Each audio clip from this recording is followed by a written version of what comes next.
சூடாக சோறு, அப்புறம் கத்திரிக்காய், முருங்கைக்காய், மாங்காய்லாம் போட்ட சூப்பரான ஒரு சாம்பார்.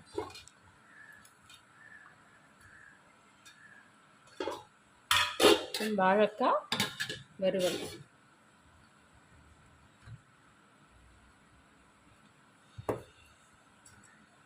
அப்புறம் மசால் வடை, ரசம் இருக்குது. இல்லை கொஞ்சமாக நெய் போட்டுக்கலாம். அப்பளம் வச்சுக்கலாம். அப்புறம் இனிப்புக்கு அதே மாதிரி பாயசம் சேர்த்தோட கல்கண்டு பாத்து செஞ்சோம்னா அதை வச்சுக்கலாம். முருகருக்கு படைக்கிறதுக்கு ரெடி. வாங்க முருகருக்கு படைச்சிட்டு சாப்பிடலாம்.